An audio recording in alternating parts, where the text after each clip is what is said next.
그때에 내가 십자가에서 죽으면 하나님께서 구원을 이루시리라 하는 말씀입니다.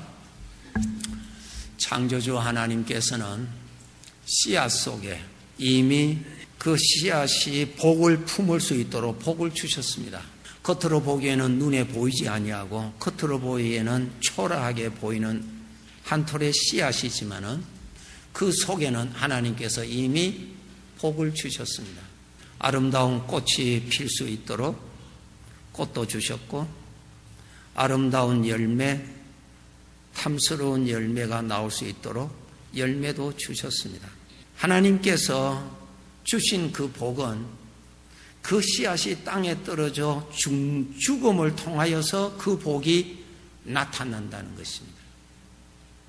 만약에 죽지 않으면 하나님께서 주신 복이 나오지를 못한다는 것입니다. 복이 없어서가 아니라 복이 나오지를 못합니다. 그것이 창조주 우리 하나님의 법칙으로 주신 법칙이라고 하는 것은 절대로 변하지 않습니다. 아무리 시간이 지나고 조건이 바뀌어져도 그것은 변하지를 않습니다. 자연은 제2의 성경 하나님의 말씀입니다. 왜? 하나님의 작품이니까. 그때나 지금이나 그 씨앗 속에 이미 하나님이 주신 복이 담겨져 있습니다. 하나님께서 사람을 만드실 때 행복하게 살아라고 사람을 만드셨습니다. 그래서 사람의 마음에는 이웃을 사랑하고자 하는 마음을 다 주셨습니다. 가장 대표적인 것이 부모가 자기 자식을 사랑하는 것이 있죠. 그래서 돈을 주고 산 것 아닙니다. 배워서 얻어진 것 아닙니다. 하나님께서 주어진 것이 그때 나타나는 것입니다. 하나님은 사람에게 이렇게 자기 이웃을 사랑하고자 하는 마음을 다 주셨어요. 그런데 그 사랑하는 마음이 나와서 아름답게 자기의 생애에 사랑을 하고 사랑을 받으며 살아갈 수 있는 그 비결은 자기가 죽음을 통해서 나온다는 것입니다. 그것이 하나님의 법칙입니다. 죽지 아니하면 나오지 않습니다. 특히 우리가 살아가는 데 있어서 이웃입니다. 부모와 나와의 관계, 내가 태어나자마자 형성되는 관계, 얼마나 소중한 관계입니까? 태어나서부터 주어지는 관계, 형제지간의 관계, 나의 소중한 이웃들이죠. 장성하면 죽을 때까지 인생을 함께 살아갈 희로애락을 함께 누릴 부부, 아주 소중한 이웃입니다. 결혼할 때 다 사랑할 수 있어서 결혼을 다 하고, 사랑을 내가 할 수가 있어서 결혼했고, 사랑받을 수가 있을 사람이기에 결혼을 했습니다. 그것은 사람에게는 다 이웃을 사랑하고자 하는 하나님의 마음이 있었던 것을 우리가 쉽게 인정할 수 있습니다. 교회 안에서도 한 하나님 아버지 앞에서 형제자매 되어서 천국 가는 그날까지 나의 영혼을 위해서 걱정해 줄 자가 누굽니까? 한 교회 안의 성도입니다. 내가 시험에 들었을 때에 기도해 줄 자가 누구겠습니까? 하나님을 아버지라 부르는 형제자매들입니다. 소중한 이웃들입니다. 하나님은 늘 말씀하십니다. 너희는 서로 사랑하라고. 너희는 서로 사랑하라고 하는 것이 뭡니까? 사랑할 수 있는 복을 주셨다는 것입니다. 우리는 다 사랑하기를 다 원합니다. 그리고 사랑받기를 다 원합니다. 우리가 원수가 되는 것이 멀리 있는 사람과 원수가 되는 법은 없습니다. 모르는 사람과 원수 되는 법은 없습니다. 가장 가까운 사람과의 관계에서 원수가 생깁니다. 아니, 하나님은 사랑하면서 살아라고 이웃을 주셨는데, 또 사실 우리가 살아가는데 이웃의 사랑 속에서 우리가 살아왔잖아요. 이웃이 없다면 우리가 어떻게 살아왔겠습니까? 서로 사랑하였기 때문에 우리가 살아왔습니다. 그런데 불행하게도 원수도 어디에서 나오는가? 이웃과의 관계에서 원수가 나오는 것입니다. 왜 그렇게 되는가? 죄가 그렇게 만든다. 그 말. 죄가 우리가 서로 사랑하면서 살아갈 수 있도록 하나님이 주신 복을 누리지 못하도록 이 죄가 우리에게 그 사랑의 마음을 파괴시킨다고 하는 것입니다. 파괴만 시킬 것이 아니라 원수로 만들어버려서 불행하게 만든다는, 누가? 죄가. 죄 배후에는 마귀가 있습니다. 하나님께서 주신 사랑하고자 하는 마음, 그 마음을 잘라버리고 하는 것이 무언가? 죄에서 나오는 분노라고 말씀하십니다. 분노가 그것을 다 태워버립니다.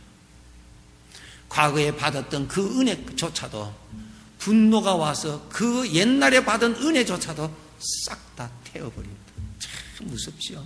이 분노가 우리들의 마음에 사랑하고자 하는 마음을 태워버린다고 하는 사실이. 사람은 사랑을 받아서도 행복하지만은 사랑할 수 있는 마음이 있어서 행복한 것입니다. 그래서 사랑하고자 하는 마음조차도 분노가 태워버리고 사랑하는 마음을 태워버리고 그 태워버린 마음밭에는 가시와 은근키가 나왔어. 그 가시와 은근키가 남을 찌르기 대신에 먼저 내 마음을 찔러서 아프게 만들어주고 그 사랑하는 마음을 살려야 되거든요. 죽이지 말고 살려야 된다는 거예요. 창세기 4장 5절에서 8절에 보시면은 가인과 아벨의 형제지간에 이 분노가 그 형제지간을 불행케 하고요.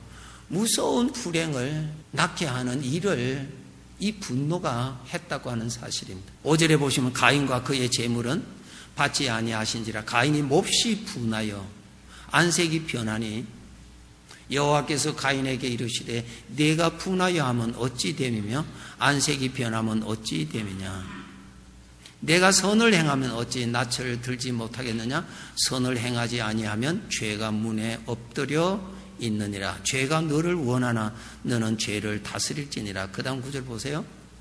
가인이 그의 아우 아벨에게 말하고 그들이 들에 있을 때에 가인이 그의 아우 아벨을 쳐 죽이니라. 분노가 이렇게 분노를 좋아하는 사람 아무도 없습니다. 분노는 나의 대적이요 하나님이 주신 복을 빼앗아가게 하는 무서운 원수입니다. 여기에서 두 가지 불행이 일어납니다.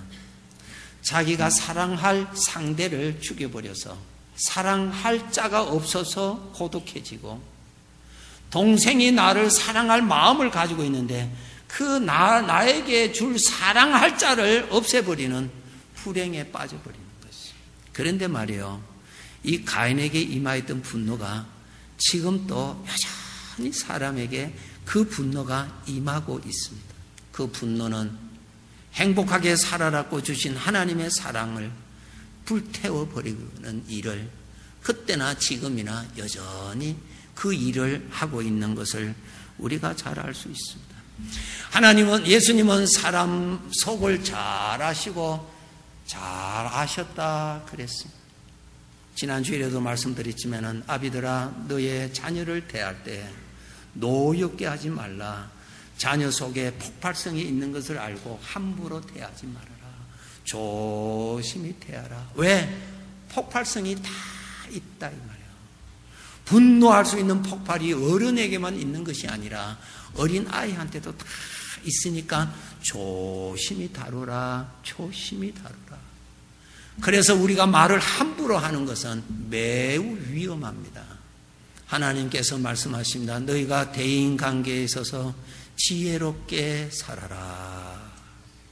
지혜롭게 살아라. 사람의 약한 점과 좋은 점을 잘 구분하면서 잘 다루라. 그것이 지혜예요, 지혜. 그냥 자기 마음대로 하지 마세요. 우리는 다 잘 깨어지기 쉬운 질그릇과 같고 언제든지 터질 수 있는 분노가 터질 수 있는 죄성이 살아있는 사람이라. 그렇기 때문에 너희는 잘 가꿔라. 사랑하는 자일수록 더 조심해라. 부부지간이 이 세상 살아갈 때 얼마나 소중한 사람입니까? 함부로 대하지 말고 잘 대하라.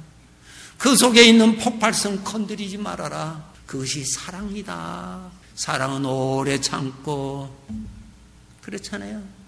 사랑은 오래 견디고 사랑은 오래 참고 왜? 조심해야 할 것이니까.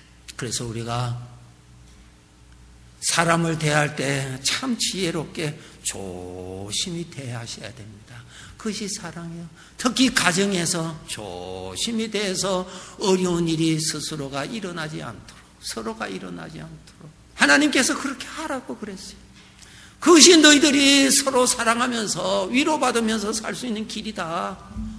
근데 깨트리면서 내가 행복하게 살아가기를 원하는 것은 그것은 모순이다. 그렇게 하지 말아라 그랬어요. 이 분노는 어디에서 나오는가? 죄에서 나옵니다.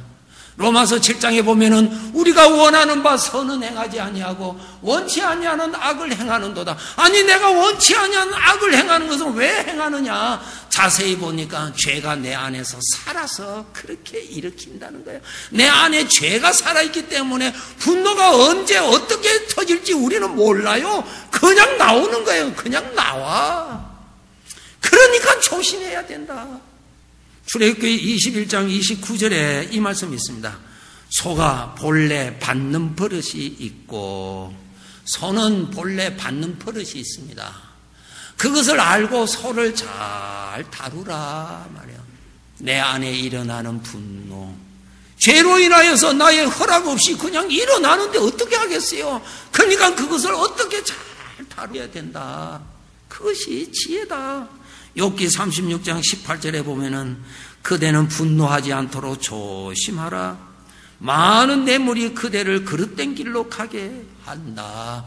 뇌물을 받으면은 판단력이 바르게 판단할 수 없습니다. 뇌물을 받으면은 뇌물 받은 쪽으로 기울어지게 되어 있듯이 분노가 일어나면은 절대로 바르게 판단할 수가 없습니다. 왜? 전부 다 비뚤어지기 때문에 그렇다. 그러면은 두 번째로 이 분노를 어떻게 조절할 것인가? 어떻게 이것을 다스릴 것인가? 이것이 우리들의 오늘 하나님께서 주시는 말씀입니다. 우리 일반적으로 분노 다스리는 것은 참는다. 세상적으로도 분노가 일어나면 참는 사람 많습니다. 아주 훌륭한 사람이에요.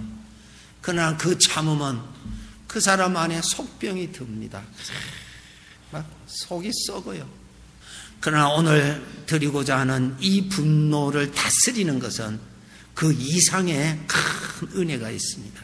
왜 내가 십자가에서 죽어야 되는가? 이유를 말씀해 드릴게요. 이유를. 왜 내가 십자가에 죽어야 되느냐? 억울한 일을 당한 내가 왜 십자가에 죽어야 되는가? 내 안에 분노가 일어날 때, 자, 이제 제가 같은 말씀을 성경의 세 곳을 찾아서 말씀을 드릴 테니까요. 여러분이 우리가 함께 과연 그렇구나. 그래, 여기에 복음의 비밀이 있구나. 여기에 하나님의 큰 구원이 있구나. 이것을 깨달기를 우리는 원합니다. 민수기 21장 8절 9절에 보시면은 읽으시겠습니다.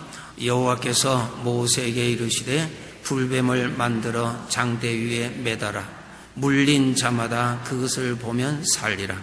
모세가 놋뱀을 만들어 장대 위에 다니 뱀에게 물린 자가 놋뱀을 쳐다본 적 모두 살더라. 아멘.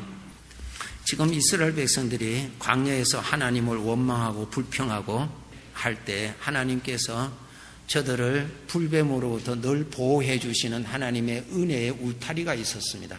불뱀을 지켜주시는 하나님의 손을 좀 들었습니다. 불뱀이 그 이스라엘 백성들 진중으로 장막 친 곳으로 들어와서 사람을 물어서 많은 사람이 죽어가고 있습니다. 그래서 사람들에게 그 뱀에 물린 독이 몸에 번져서 죽어가고 있는 상황에서 어떻게 구원받았느냐 하는 것입니다. 8절 한번 보세요. 여호와께서 모세에게 이르시되 불뱀을 만들어 장대 위에 매달아라 그랬어요. 불뱀, 지금 그 뱀에 물려서 지금 죽어가고 있잖아요. 그 뱀을 만들어서 장대 위에 높이 달아라 그랬어요. 예수님께서 십자가에서 죽으실 때 우리 눈으로 볼 때는 주님이 십자가에서 죽으셨습니다. 그 예수님의 죽으심의 십자가에서 죽으심을 통해서 마귀가 심판받은 것을 말씀하고 있습니다. 내가 십자가에 죽을 때, 내가 분노가 일어날 때, 내가 십자가에 죽을 때에 하나님의 능력이 어떻게 나타나냐면은 그 불뱀을 죽이는 역사가 일어나는 거예요. 불뱀을 장대에 달아라 그랬어요. 불뱀이 거기에 죽어 있는 것입니다. 내가 십자가의 죽음을 통해서 하나님의 능력이 분노를 다스려 주시고 분노의 세력을 꺾어 주시고 마귀의 역사를 하나님이 꺾어 주시는 일을 하십니다. 십자가의 죽음에서 하나님의 능력이 이렇게 나타납니다. 내가 십자가에서 죽음으로 인해서 하나님이 죄를 심판하시고 분노케 하는 것을 다스려 주시는 일을 십자가의 죽음을 통해서 나타나신다는 것입니다. 또 설명해 드릴게요. 고린도전서 10장 2절 한번 찾아보세요. 읽으시겠습니다. 모세에게 속하여 다 구름과 바다에서 세례를 받고, 예, 됐습니다.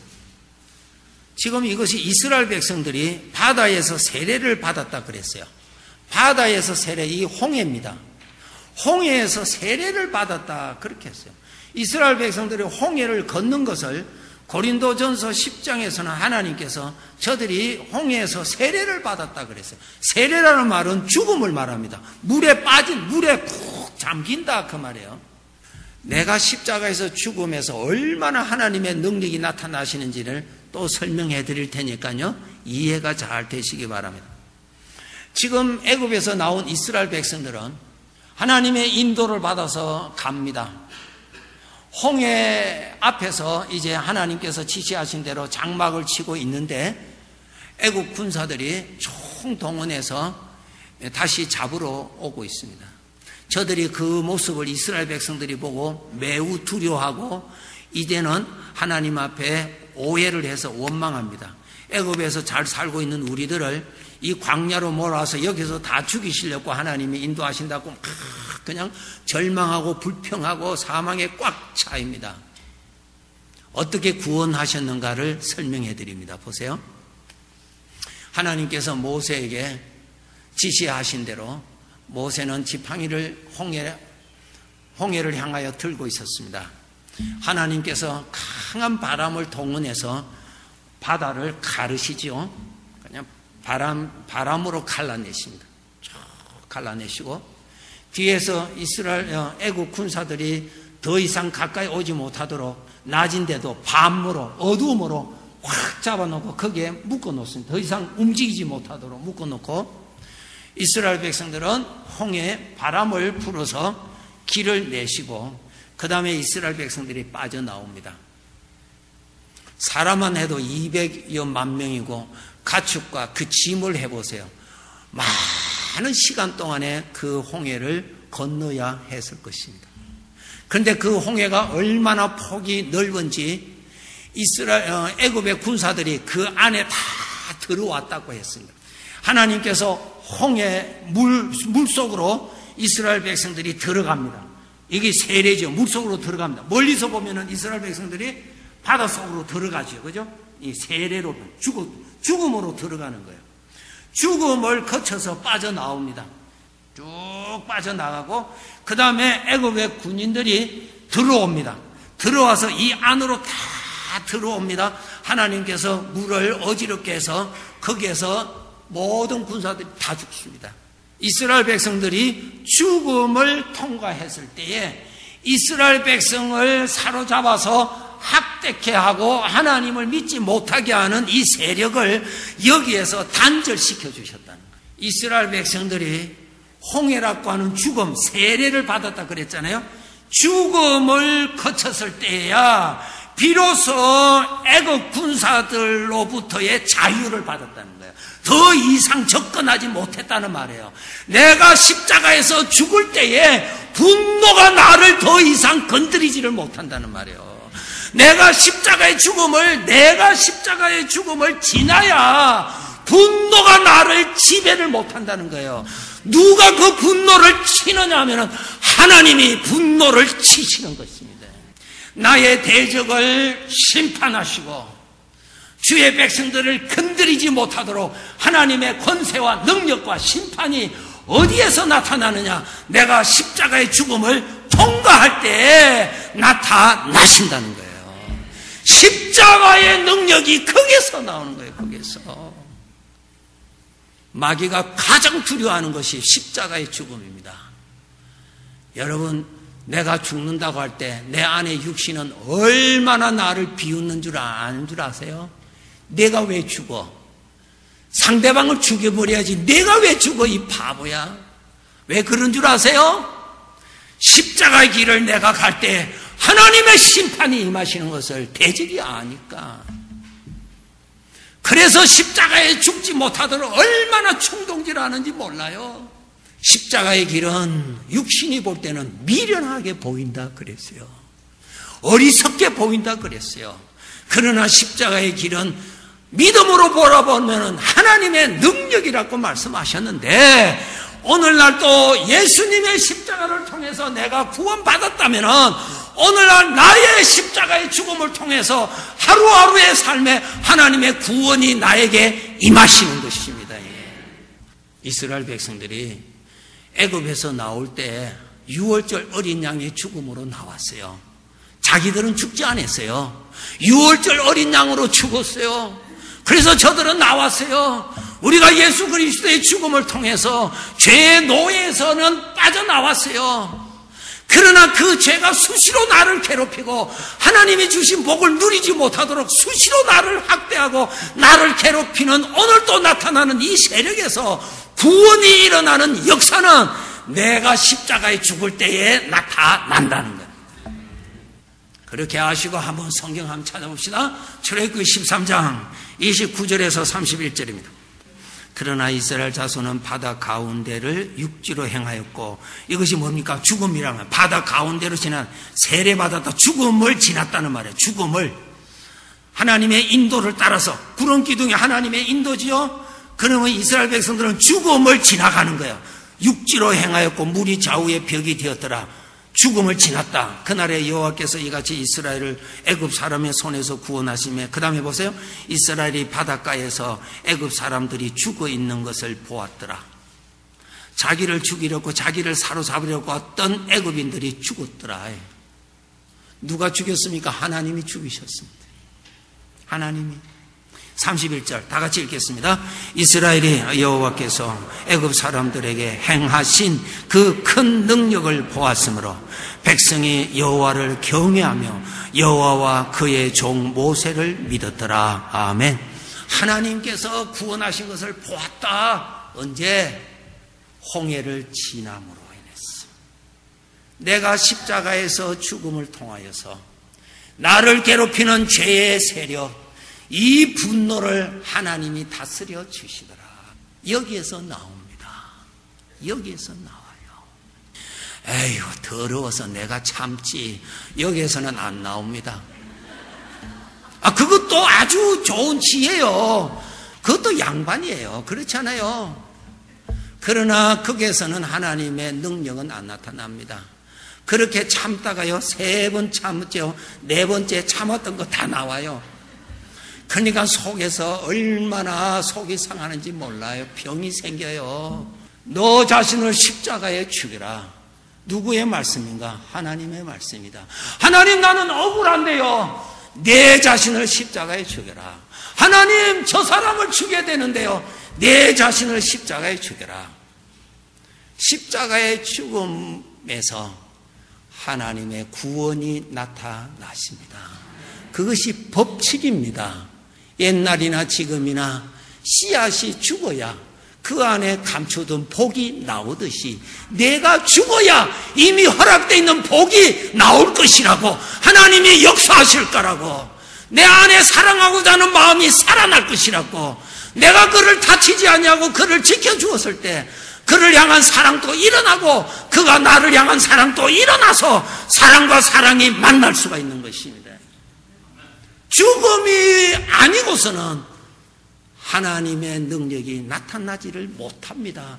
교회 다니시는 분은 십자가가 있는 건물 안으로 들어옵니다. 잘 죽는 사람들, 죽는 훈련하는 사람들. 전능하신 우리 아버지, 너는 내 사랑하는 아들이라고. 아버지는 자식이 잘 되기를 얼마나 원하실까? 모든 것을 하실 수 있는 아버지가 자기 자식에게 얼마나 도와주고 싶겠어요? 얼마나 행복하게 살아가도록 도와주시고 싶으시겠어요? 우리 아버지는 다 도와주실 수 있는데, 그런데 하나님은 스스로의 법칙이 있습니다. 내가 씨앗을 땅에 심어서 땅에서 씨앗이 죽어야 그 복이 나오듯이 내가 십자가에 죽으면은 전능하신 하나님의 복이 너에게 임할 것이라. 아멘. 하나님의 약속이에요. 하나님의 약속. 내가 죽으면 뭐가 어떻게 됩니까? 아니에요. 죽음의 순종을 바칠 때에 하나님이 역사하시는 거예요. 하나님이 분노를 다스려 주시고요, 죄를 다스려 주시고요, 우리의 환경을 다스려 주시고요, 평안케 다스려 주실 것입니다. 우리가 대적을 이길 수가 없습니다. 대적을 발 아래 두신 예수 그리스도의 왕권의 능력이 어디에서 나타나느냐? 십자가에서 죽을 때에 나타나신다는 거예요. 하나 더 말씀드리고 마칠게요. 똑같은 말씀입니다. 마라의 썸물, 출애굽기 15장 23절 한번 찾아봅시다. 읽으시겠습니다. 마라에 이르렀더니 그곳 물이 있어서 마시지 못하겠으므로 그 이름을 마라라 하였더라.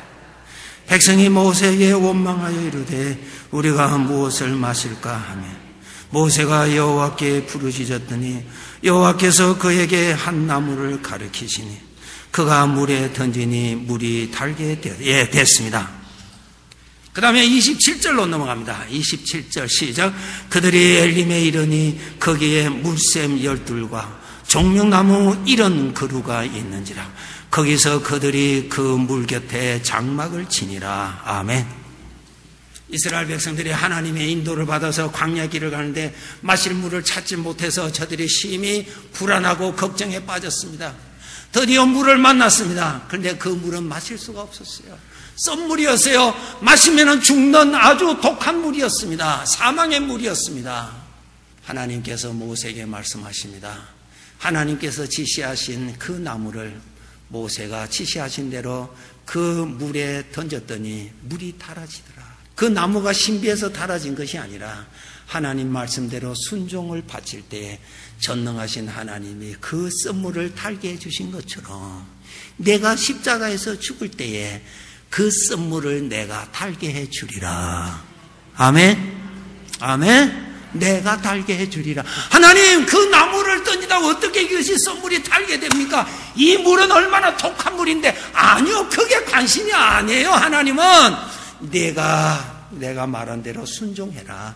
그러면은 내가 너에게 은혜를 베풀어 주리라. 아멘. 그래서 마라의 썸물이 달게 되었어요. 예수님의 십자가를 따라서 예수님의 죽으심과 부활을 우리가 믿는다면은 나도 내가 십자가의 죽음으로 하나님께서 죄를 심판하시고 죄의 세력을 꺾으시고 내 마음에 주신 사랑의 마음을 잘 보존시켜 주시는 하나님의 역사가 일어난다 이 말이죠. 그 다음에 보니까 엘림이라고 하는 오아시스에 장막을 치고 살았다 그랬어. 누구든지 나를 따라오거든 자기를 부인하고 자기 십자가를 지고 따라오라고. 왜? 그것이 내가 편안하게 살아가는 비결이니까. 너의 대적으로부터 자유함을 받는 비결이니까. 하나님의 크신 능력으로 평안을 얻는 비결이니까. 기도합시다.